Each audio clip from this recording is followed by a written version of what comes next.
വിശാലിനിയുടെ ഇന്നത്തെ എപ്പിസോഡ് ആരംഭിക്കുമ്പോൾ പോളച്ചനെ പറഞ്ഞു പേടിപ്പിക്കുകയാണ് രാജേശ്വരി. പോലീസ് പിടിച്ചാലേ പോളച്ചന്റെ ലോക്കറിൽ നിന്നും സത്യാമ്മയുടെ ആധാരം മാത്രമായിരിക്കില്ല പോലീസ് പൊക്കുന്നത്. ഓപ്പറേഷൻ കുബേരയിൽ നിന്നൊക്കെ ഇപ്പോഴങ്ങോട്ട് രക്ഷപ്പെട്ടതല്ലേ ഉള്ളൂ.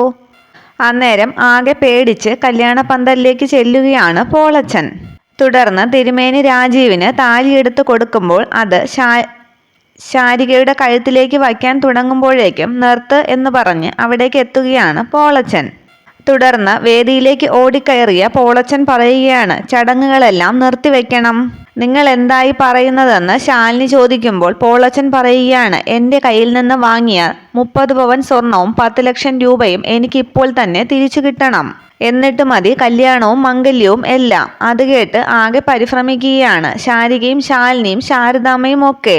പോളച്ചന്റെ ഈ സംസാരത്തിൽ ദേഷ്യപ്പെട്ട് പോളച്ചന്റെ ഷർട്ടിന് കുത്തിപ്പിടിച്ച് വിഷ്ണു പറയുകയാണ്, ദേ ഒരു മംഗളകർമ്മം നടക്കുന്ന സ്ഥലത്ത് വന്ന് ഇങ്ങനെ പറഞ്ഞാലുണ്ടല്ലോ, ഈ വിഷ്ണു ആരാണെന്ന് താൻ അറിയും. ഈ സത്യഭാമയുടെ മകൻ വിഷ്ണു എന്ന് പറയുമ്പോഴേക്കും വേദിയിലേക്ക് വരികയാണ് സത്യഭാമയും രാജേശ്വരിയും സുസ്മിതയും. അന്നേരം സത്യഭാമ വിഷ്ണു എന്ന് ഉറക്കെ വിളിക്കുമ്പോൾ പോളച്ചന്റെ ഷർട്ടിന്റെ പിടിവിടുകയാണ് വിഷ്ണു. തുടർന്ന് എല്ലാവരുടെയും ശ്രദ്ധ സത്യഭാമയിലേക്ക് തിരിയുകയാണ്. അമ്മേ, ഇയാൾ ഈ കല്യാണം മുടക്കാനായിട്ട് എന്ന് വിഷ്ണു പറയുമ്പോഴേക്കും ദേഷ്യപ്പെട്ട് സത്യഭാമ പറയുകയാണ്, നിന്നോട് അയാളെ വിടാനാണ് ഞാൻ പറഞ്ഞത്. അമ്മയെന്ന് വിഷ്ണു വീണ്ടും വിളിക്കുമ്പോൾ വിടാനെന്ന് ഉച്ചത്തിൽ പറയുന്നു ഭാമ. സത്യഭാമ പറയുകയാണ്, ഈ കല്യാണം എന്തായാലും മുടക്കും. പക്ഷേ മുടക്കുന്നത് ഞാനോ പോളച്ചനോ ഒന്നുമല്ല. അത് മുടക്കുന്നത് പ്രതിസുത വധുവിൻ്റെ പുന്നാര അനിയത്തി തന്നെ, നിന്റെ പ്രിയ പത്നി.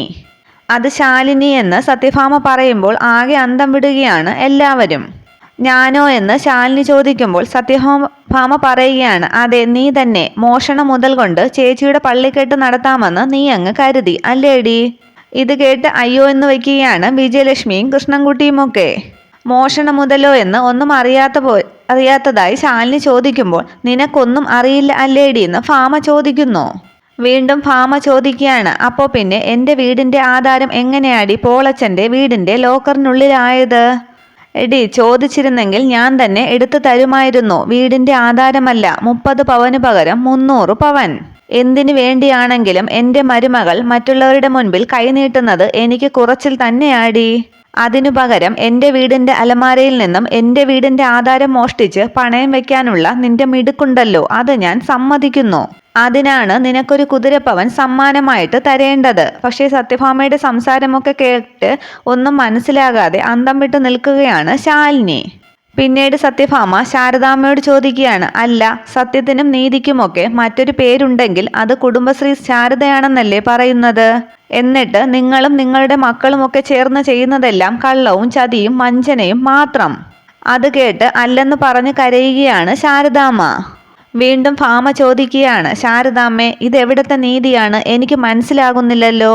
തുടർന്ന് ശാലിനി പറയുകയാണ്, സത്യാമ്മേ, ഞാൻ നിങ്ങളുടെ വീടിൻ്റെ ആധാരം പണയം വെച്ചിട്ടില്ല. പണയം വെച്ചത് എൻ്റെ വീടിൻ്റെ ആധാരമാണ്.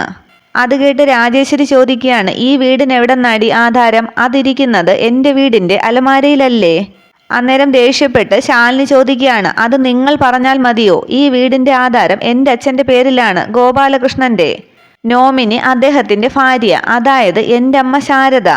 നിയമപ്രകാരം ഒരു വിവാഹം പോലും കഴിയാതെ എൻ്റെ അച്ഛൻ്റെ കൂടെ കഴിയുന്ന നിങ്ങളുടെ വീടിൻ്റെ അലമാരയിൽ എങ്ങനെയാണ് ഈ വീടിൻ്റെ ആധാരം ഇരിക്കുന്നത്? ശാലിനിയുടെ ആ ചോദ്യം കേട്ട് നാണിച്ചു നിൽക്കുകയാണ് രാജേശ്വരി. ഇതൊക്കെ കേട്ട് സത്യഭാമ പറയുകയാണ്, മതി മതി. അതെ, നിങ്ങളുടെ കുടുംബ വഴക്ക് തീർക്കാൻ വേണ്ടി വന്നതല്ല ഞാൻ വന്നത് എൻ്റെ വീടിൻ്റെ ആധാരം മടക്കി മേടിക്കാൻ വേണ്ടിയാണ്. വീണ്ടും ശാലിനി പറയുകയാണ്, അതെ സത്യാമ്മേ, ഞാൻ നിങ്ങളുടെ വീടിൻ്റെ ആധാരം എടുത്തിട്ടില്ല. ഞാൻ പണയം വെച്ചത് എൻ്റെ വീടിൻ്റെ ആധാരമാണെന്ന് കെഞ്ചി പറയുകയാണ് ശാലിനി. അന്നേരം ഭാമ പറയുകയാണ്, മതി, ഇനി കൂടുതൽ സംസാരം വേണ്ട. തുടർന്ന് പോളച്ചനോട് ഭാമ ചോദിക്കുകയാണ്, പോളച്ച, ആരുടെ വീടിൻ്റെ ആധാരമാണ് ശാലിനി നിങ്ങളുടെ മുൻപിൽ പണയം വെച്ചത്? അന്നേരം സത്യാമ്മയുടെ എന്ന് പോളച്ചൻ പറയുന്നു. അത് കേട്ട് അന്തം വിടുകയാണ് വിഷ്ണുവും ശാലിനിയും കൂടി നിന്നവരെല്ലാവരും. തുടർന്ന് ശാലിനി പറയുകയാണ്, ഇയാൾ കള്ളം പറയുന്നതാണ്, ആരോ ഇയാളെ കൊണ്ട് പറയിപ്പിക്കുന്നതാണ്. സത്യാമ്മയുടെ വീടിൻ്റെ ആധാരം വാങ്ങി വെച്ചിട്ട് ഇയാൾ എന്തിനാ എനിക്ക് സ്വർണവും പണവും ഒക്കെ തരുന്നത്? അന്നേരം പോളച്ചൻ പറയുകയാണ്, അതിനൊരു കാരണമുണ്ട്. സത്യാമ്മയുടെ മകൻ ഈ വിഷ്ണു തന്നെയാണ് എന്നോട് പറഞ്ഞത് ശാലിനി ഒരാധാരമായിട്ട് വരുമെന്നും ചോദിക്കുന്നത് എന്താണെന്ന് വെച്ചാൽ ചെയ്തു കൊടുക്കണമെന്നും. പിന്നെ ഞാനെന്തിന് സംശയിക്കണമെന്ന് പോളച്ചൻ പറയുമ്പോൾ വിഷ്ണുവിനെ നോക്കുകയാണ് ശാലിനി. സ്വന്തം മകൻ അമ്മയുടെ കാര്യത്തിൽ ഒരു കള്ളത്തരം കാണിക്കുമോ എന്ന് പോളച്ചൻ ചോദിക്കുമ്പോൾ അത് അമ്മയെന്ന് പറഞ്ഞിട്ട് വിഷ്ണു സത്യഭാമയോട് പറയുകയാണ്, അമ്മേ നമുക്കിതൊക്കെ പിന്നീട് സംസാരിക്കാം, ഈ കല്യാണം ഒന്ന് നടന്നോട്ടെ എന്ന് പറയുമ്പോൾ വിഷ്ണുവിൻ്റെ കൈ തട്ടിമാറ്റി നിൽക്കുകയാണ് ഭാമ. അന്നേരം രാജേശ്വരി പറയുകയാണ്, അതെങ്ങനെ തീരുമാനിക്കും വിഷ്ണു? ഈ കൂട്ടത്തിൽ നിൽക്കുന്ന പലരുടെയും ജീവിത പ്രശ്നമാണിത്. ആദ്യം അതൊന്ന് തീർപ്പാകട്ടെ, കല്യാണമൊക്കെ നമുക്ക് പിന്നെയും നടത്താമല്ലോ എന്ന് പറയുമ്പോൾ രാജേശ്വരിക്ക് നേരെ കൈ ചൂണ്ടി വിഷ്ണു ദേഷ്യപ്പെടുകയാണ്. ദേ നിങ്ങൾ മിണ്ടരുത്. അന്നേരം ഭാമ പറയുകയാണ്, വിഷ്ണു മതി നിർത്ത്, ആദ്യം നീ എൻ്റെ ചോദ്യത്തിന് മറുപടി പറയ്. ശാലിനിക്ക് പണം കൊടുക്കണമെന്നാവശ്യപ്പെട്ട് നീ പോളച്ചനെ വിളിച്ചിരുന്നു. പക്ഷേ അത് ശാലിനിക്ക് ശാരദാമ്മ കൊടുത്ത ആധാരത്തിന്റെ കാര്യമാണെന്ന് വിചാരിച്ചാണ് ഞാൻ അങ്ങനെ പറഞ്ഞത്. വീണ്ടും ശാലിനി പറയുകയാണ്, ഞാൻ കൊടുത്തത് ഈ വീടിന്റെ ആധാരം തന്നെയാണ്, സത്യാമ്മയുടെ വീടിന്റെ ആധാരമല്ല. ഈ സംഭവങ്ങളൊക്കെ കണ്ട് ആകെ വിഷമിച്ച് പുറത്തു തന്നെ നിൽക്കുകയാണ് ഗോപാലകൃഷ്ണൻ. വീണ്ടും പോളച്ചൻ പറയുകയാണ്, ഒരിക്കലുമല്ല, ഈ കുട്ടി തന്നത് സത്യാമ്മയുടെ വീടിന്റെ ആധാരം തന്നെയാണ്. സത്യാമ്മയുടെ മകൻ വിളിച്ചു പറഞ്ഞതുകൊണ്ട് ഞാൻ സ്വർണവും പണവും കൊടുക്കുകയും ചെയ്തു. ഇതെല്ലാം കേട്ട് എൻ്റെ ദൈവമേന്നും പറഞ്ഞു നിൽക്കുകയാണ് വിഷ്ണു. പക്ഷെ രാജേശ്വരിയും സുസ്മിതയും സന്തോഷിച്ചങ്ങനെ നിൽക്കുകയാണ്. തുടർന്ന് ശാലിനി ചോദിക്കുകയാണ്, അപ്പോൾ എൻ്റെ വീടിൻ്റെ ആധാരം എവിടെ? അത് കേട്ട് പോളച്ചൻ പറയുകയാണ്, അതെന്നോട് ചോദിക്കേണ്ട ചോദ്യമല്ല. തുടർന്ന് ശാലിനി പറയുകയാണ്, അങ്ങനെയാണെങ്കിൽ സത്യാമ്മയെ ചതിച്ചത് ഞാനല്ല. എൻ്റെ വീടിൻ്റെ ആധാരത്തിനു പകരം നിങ്ങളുടെ വീടിൻ്റെ ആധാരം മാറ്റിവെച്ചതും നിങ്ങളെയും എന്നെയും ഒരുപോലെ ചതിച്ചതും ഈ നിൽക്കുന്ന നിങ്ങളുടെ മകൻ തന്നെയായിരിക്കുമെന്ന് വിഷ്ണുവിനെ ചൂണ്ടി പറയുകയാണ് ശാലിനി. ഞാനല്ല അമ്മേ, ഞാൻ ആധാരം മാറ്റിയിട്ടില്ല എന്നൊക്കെ പറയുകയാണ് വിഷ്ണു. വീണ്ടും കരഞ്ഞുകൊണ്ട് ശാലിനി പറയുകയാണ്, നിങ്ങൾ തന്നെയാണ് ഈ വീടിന്റെ ആധാരം മാറ്റിവെച്ചതും ഈ കൂടി നിൽക്കുന്നവരുടെ എല്ലാവരുടെയും മുൻപിൽ ശാരദാമ്മയും മക്കളെയും അപമാനപ്പെടുത്തുന്നതും ഒക്കെ നിങ്ങൾ തന്നെയാണ്. അന്നേരം സങ്കടം വന്ന് വിഷ്ണു പറയുകയാണ്, ശാലിനി ഞാൻ എന്ന് പറയുമ്പോഴേക്കും സത്യഭാമ പറയുകയാണ്, നിങ്ങൾ ഭാര്യയുടെയും ഭർത്താവിൻ്റെയും പൊറോട്ട് നാടകം കാണാനല്ല ഞാൻ വന്നത്, എൻ്റെ വീടിൻ്റെ ആധാരം മടക്കി വാങ്ങാനാണ്. അന്നേരം സുസ്മിത പറയുകയാണ്, ഇപ്പോൾ കാര്യങ്ങൾ വ്യക്തമാണ് ആൻറ്റി. ചേച്ചിയുടെ കല്യാണം നടത്താനായി ശാലിനി പെടാപ്പാട് പെടുന്നത് കണ്ടപ്പോൾ ഭർത്താവായ വിഷ്ണുവേട്ടന് സങ്കടം തോന്നി. മോഷണ മുതലിന് പരമാവധി വില കിട്ടാനായിട്ട് ഒരു ഹെൽപ്പ് ചെയ്തതാണ് ആധാരം എടുത്തു കൊടുത്തതെന്ന് സുസ്മിത പറയുമ്പോൾ ശാലിനിയെ നോക്കി താനല്ല അല്ല എന്നൊക്കെ പറയുകയാണ് വിഷ്ണു. ഭാര്യയെ ഭർത്താവ് സഹായിക്കുന്നത് ഒരു കുറ്റമാണോ? അല്ലല്ലോ എന്ന് പറയുകയാണ് സുസ്മിത. തുടർന്ന് പോളച്ചനോട് ഭാമ പറയുകയാണ്, പോളച്ച, എനിക്കൊരു മകനുണ്ടായിരുന്നു, അമ്മയുടെ വാക്ക് മാത്രം കേട്ട് നടന്നിരുന്ന ഒരു മകൻ. അമ്മ ദൈവമാണെന്ന് പറഞ്ഞ് അമ്മയെന്ന് നെഞ്ചിൽ പച്ചകുത്തി നടന്നിരുന്ന ഒരുവൻ. പക്ഷേ കുറച്ചു നാൾ മുമ്പ് ആ മകൻ എനിക്ക് കൈമോശം വന്നു. കൃത്യമായി പറഞ്ഞാൽ അവൻ്റെ വിവാഹത്തോടെ. ഭാര്യയുടെ ചരടുവലിക്കൊപ്പം ആടുന്ന ഒരു പാവ മാത്രമാണ് അവനിപ്പോൾ. അതൊക്കെ കേട്ട് ആകെ വിഷമിച്ച് നിൽക്കുകയാണ് വിഷ്ണു. ഭാമ പറയുകയാണ്, അവൻ ചെയ്യുന്നതിനൊന്നും ഇപ്പോൾ സത്യഭാമ ഉത്തരവാദിയല്ല.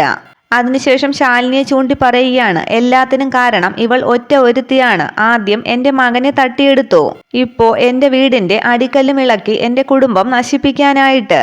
സത്യാമ്മേ ഞാൻ എന്നൊക്കെ ശാലിനി പറയുന്നുണ്ടെങ്കിലും ഭാമ പറയുകയാണ്, ഇക്കണക്കിന് പോയാൽ ഈ കൂനാച്ചിപ്പുര ഇരിക്കുന്നിടത്ത് നീ ഒരു കൊട്ടാരം പണിയുമല്ലോടി. ഒന്നും പറയാനാകാതെ വിഷമിച്ച് നിൽക്കുകയാണ് അന്നേരം ശാരദാമ്മ. എൻ്റെ രാഘവേട്ടനെയും വീൽചെയറിലിരുത്തി ഞങ്ങളെ അങ്ങ് തെരുവിൽ ഇറക്കാനായിരുന്നു നിന്റെ ഉദ്ദേശം അല്ലേടീന്ന് ചോദിക്കുകയാണ് ഭാമ. അമ്മ അങ്ങനെയൊന്നും പറയരുതെന്നൊക്കെ പറഞ്ഞ് ഭാമയെ വിഷ്ണു പിടിക്കുന്നുണ്ടെങ്കിലും വിഷ്ണുവിൻ്റെ കൈ തട്ടിമാറ്റി ശാരദാമ്മയോട് സത്യഭാമ പറയുകയാണ്, മിടുക്കിയാണ് ശാരദയെ നിങ്ങളുടെ മകൾ, മിടുമിടുക്കി. എൻ്റെ മകനെ വലയെറിഞ്ഞ് പിടിച്ചത് തന്നെ സത്യാമ്മയുടെ പണപ്പെട്ടിയിൽ കണ്ണുവച്ചിട്ടാണെന്ന് എനിക്കിപ്പോഴാണ് ബോധ്യമായത്. പക്ഷേ സത്യഭാമ ആരാണെന്ന് ഇതുവരെ നീയൊന്നും മനസ്സിലാക്കിയിട്ടില്ല. ഇതിന് നീ വലിയ വില കൊടുക്കേണ്ടി വരുമെന്ന് പറയുമ്പോൾ ശാരദാമ്മ പറയുകയാണ്, ഇതിലെന്തോ കുഴപ്പമുണ്ട് സത്യാമ്മേ. ശാലിനി അങ്ങനെ ഒന്നും ചെയ്യില്ല, എനിക്ക് ഉറപ്പാണ്. അത് കേട്ട് ഭാമ കളിയാക്കുകയാണ്. സന്തോഷം, അപ്പോൾ കുഴപ്പമുണ്ടെന്ന് ശാരദയ്ക്ക് മനസ്സിലായല്ലോ അല്ലേ? കുഴപ്പമുണ്ടാക്കിയത് നിങ്ങളുടെ മകളാണ്, അതിനുള്ള പരിഹാരവും ഇവള് തന്നെ കാണണം. എനിക്കെൻ്റെ ആധാരം ഇന്ന് വൈകുന്നേരത്തിനകം മടക്കി കിട്ടിയിരിക്കണം. ഇല്ലെങ്കിൽ ആ ശിക്ഷ ഇവള് താങ്ങില്ല ശാരദേ. ഇത് സത്യഭാമയുടെ തീരുമാനമാണ്. വീണ്ടും ശാരദാമ്മ പറയുകയാണ്, ഞാൻ എൻ്റെ കുഞ്ഞിൻ്റെ കയ്യിൽ കൊണ്ടു കൊടുത്തത് ഈ വീടിൻ്റെ ആധാരം തന്നെയാണ്. പക്ഷേ ഇപ്പോൾ നിങ്ങളൊക്കെ പറഞ്ഞതിൽ പ്രകാരം പണയത്തിലിരിക്കുന്നത് സത്യാമ്മയുടെ വീടിൻ്റെ ആധാരവും. അപ്പോൾ കല്യാണം നടത്തുന്നതിനുള്ള 30 പവനും 10 ലക്ഷം രൂപയുമെന്ന് ശാരദാമ്മ പറയുമ്പോൾ സുസ്മിത പറയുകയാണ്, ഇപ്പോൾ കള്ളി പൊളിഞ്ഞില്ലേ ഭാമാൻറ്റി? ഈ വീടിൻ്റെ ആധാരം എന്നൊക്കെ പറഞ്ഞ് ശാലിനി ഒരു കഥ കെട്ടിച്ചമച്ചതാണ്. അങ്ങനെ ഒരു ആധാരമേ ഇല്ല. ഉണ്ടായിരുന്നെങ്കിൽ അത് കൊടുത്തിട്ട് ആൻറ്റിയുടെ ആധാരം തിരിച്ചെടുത്താൽ പോരെ എന്ന് സുസ്മിത ചോദിക്കുന്നു. ഇത് കേട്ട് വീണ്ടും സുസ്മിതയോട് ശാരദാമ്മ പറയുകയാണ്, അങ്ങനെയൊന്നും അല്ല മോളെ ഞാൻ ഉദ്ദേശിച്ചത്. ഇപ്പോൾ എൻ്റെ ശാരികമോളുടെ വിവാഹ ചടങ്ങ് നടന്നുകൊണ്ടിരിക്കുകയാണ്. ശാലിനിയുടെ കയ്യിൽ നിന്നും ആ ആധാരം കൈമോശം വന്നതാണെങ്കിൽ അത് കണ്ടെടുക്കാൻ ഇത്തിരി സാവകാശം വേണമെന്നേ ഞാൻ ഉദ്ദേശിച്ചുള്ളൂ. അത് കേട്ട് ഭാമ പറയുകയാണ്, ബലേഫേഷ് കൊള്ളാം. ചുരുക്കി പറഞ്ഞാൽ ഈ വിവാഹം മുടങ്ങാതിരിക്കാൻ ഞാൻ സഹായിക്കണം എന്നർത്ഥം അല്ലേ? എൻ്റെ വീടിൻ്റെ ആധാരം കാശ് കൊടുത്ത് തിരിച്ചെടുക്കാൻ എനിക്ക് 3 നിമിഷം മാത്രം മതി ശാരദേ. പക്ഷേ നിങ്ങളെ ഞാൻ ഒരു വിധത്തിലും സഹായിക്കില്ല. കാരണം തെറ്റു ചെയ്താൽ അതിൻ്റെ ശിക്ഷയും നിങ്ങൾ തന്നെ അനുഭവിച്ചേ മതിയാകൂ. ഇന്ന് വൈകിട്ട് 6 മണി വരെ അത്രയുള്ളൂ നിങ്ങൾക്കുള്ള സമയം. ഓർമ്മയുണ്ടാകണം. അത് കഴിഞ്ഞാൽ നിനക്ക് സത്യഭാമയുടെ വീട്ടിൽ പ്രവേശനമില്ലെന്ന് പറയുകയാണ് ശാലിനിയോട് ഭാമ. മേലിൽ സത്യഭാമയുടെ മുതലിൽ കൈവയ്ക്കുമ്പോൾ നിനക്കുണ്ടാകണം ഈ ശിക്ഷയെന്ന് വീണ്ടും ഭാമ പറയുകയാണ്. എന്നിട്ട് ശാരദാമ്മയോട് പറയുകയാണ്, സത്യവതിയല്ലേ നിങ്ങളുടെ മകൾ? ഈ അഗ്നിപരീക്ഷ വിജയിച്ച് വരാൻ പറയ്, എന്നിട്ട് പറയാം ബാക്കി കാര്യങ്ങൾ. അപ്പോൾ 6 മണി എന്ന് ശാലിനിയെ വീണ്ടും ഓർമ്മിപ്പിച്ച് അവിടെ നിന്നും പോവുകയാണ് സത്യഭാമ. ഭാമ പോയ ശേഷം രാജേശ്വരി സുസ്മിതയെ തട്ടി പോകാമെന്ന് പറയുന്നു. അതിനുശേഷം അവരും അവിടെ നിന്നും പോവുകയാണ്. വിഷമത്തോടുകൂടി ശാരദാമ്മ ശാലിനിയെ നോക്കുമ്പോൾ അല്ല എന്ന് തലയാട്ടുകയാണ് ശാലിനി. തുടർന്ന് പുറത്തേക്ക് ഇറങ്ങിയ ശേഷം സുസ്മിത രാജേശ്വരിയോട് പറയുകയാണ്, ബാക്കി പൊളിച്ചടുക്കിക്കോ ചേച്ചി, ഞാൻ ഏറ്റു മോളെ, ഇന്ന് നമ്മുടെ ദിവസമല്ലേ എന്ന് പറഞ്ഞ് ചിരിക്കുകയാണ് രാജേശ്വരി. തുടർന്ന് വിവാഹ പന്തല് എല്ലാവരെയും നോക്കി ഛേ എന്നാക്കിയ ശേഷം പോവുകയാണ് അവിടെ നിന്നും പോളച്ചനും. തുടർന്ന് സുസ്മിത പോയ ശേഷം രാജേശ്വരി വെളിയിൽ തന്നെ നിൽക്കുമ്പോൾ ഗോപാലകൃഷ്ണൻ ചിന്തിക്കുകയാണ്, രാജേശ്വരി ഇടപെട്ടിട്ടുണ്ടാകുമ്പോൾ ഇതിലെന്തോ ചതിയുണ്ട് എന്നുള്ളത് തീർച്ചയാണ്. ശാലിനി എന്തായാലും ഒരിക്കലും മോഷ്ടിക്കില്ല. ഗോപാലകൃഷ്ണൻ അങ്ങനെയൊക്കെ ചിന്തിച്ച് നിൽക്കുമ്പോൾ പുറത്ത് രാജേശ്വരിയുടെ അടുത്തേക്ക് വരികയാണ് പോളച്ചൻ. രാജേശ്വരി ചോദിക്കുകയാണ്, അപ്പോൾ എങ്ങനെയാ പോളച്ച, നിങ്ങളുടെ 30 പവനും 10 ലക്ഷവും കടലിൽ കളയുവാൻ പോവുകയാണോ? കെട്ട് നടന്നിട്ട് പിന്നെ കരഞ്ഞിട്ട് കാര്യമില്ല, ഓർത്താൽ നിങ്ങൾക്ക് തന്നെ കൊള്ളാം. തുടർന്ന് എല്ലാവരും പന്തലിൽ അങ്ങനെ വിഷമിച്ച് നിൽക്കുമ്പോൾ വിജയലക്ഷ്മി ചോദിക്കുകയാണ്, കൊള്ളാമല്ലോ ഇവിടത്തെ നാടകം, ഇപ്പോൾ എന്തൊക്കെയാ ഇവിടെ നടന്നത്? ആരെങ്കിലും ഒന്ന് പറഞ്ഞു മനസ്സിലാക്കി തന്നാൽ വലിയ ഉപകാരമായിരുന്നു. കായംകുളം കൊച്ചുണ്ണി ഇത്തിക്കര പക്കി എന്നൊക്കെ കേട്ടിട്ടുണ്ട്. അതുപോലെയുള്ളൊരു കുടുംബത്തിൽ നിന്നാണോ എൻ്റെ മകനും പെണ്ണെടുക്കാൻ പോകുന്നത്? അമ്മേ ഞാൻ പറയുന്നത് എന്ന് പറഞ്ഞ് വിജയലക്ഷ്മിയെ രാജീവ് ഒന്ന് പിടിക്കുമ്പോൾ വിടടാ എന്ന് പറയുകയാണ് വിജയലക്ഷ്മി. പൊന്നെടുക്കാൻ പണമില്ലാത്ത ഒരു വീട്ടിൽ നിന്നും കല്യാണം വേണ്ട എന്ന് ഞാൻ നിന്നോട് നേരത്തെ പറഞ്ഞതാണ്. കട്ടെടുത്ത് മോഷ്ടിച്ചുമൊക്കെ കല്യാണം നടത്തിയാൽ വീട്ടിൽ പോലീസുകാർ നിരങ്ങാൻ ഈ വിജയലക്ഷ്മി സമ്മതിക്കത്തില്ല. വിജയ ആൻറ്റി ഞാൻ പറയുന്നത് കേൾക്ക്, അങ്ങനെയൊന്നും അല്ല എന്ന് ശാലിനി പറയുമ്പോൾ വിജയലക്ഷ്മി പറയുകയാണ്, നീ മിണ്ടരുത്, നീ മുൻകൈയെടുത്ത് ഈ കല്യാണം നടത്തുമെന്നാണ് ഞാൻ കരുതിയത്. ഒടുവിൽ നീ തന്നെ ഈ കല്യാണം മുടക്കി. അന്നേരം വിഷമിച്ച് നിൽക്കുകയാണ് ശാരികയും ശാരദാമ്മയും ഒക്കെ. ഒന്നും ചെയ്യാനാകാതെ വിഷ്ണുവും നിൽക്കുന്നു. ഇത്രയുമാണ് പുതിയ എപ്പിസോഡ് വിശേഷങ്ങൾ. വീഡിയോ ഇഷ്ടമായ ലൈക്ക് ചെയ്യുക, കമൻറ്റ് ചെയ്യുക. Okay, thank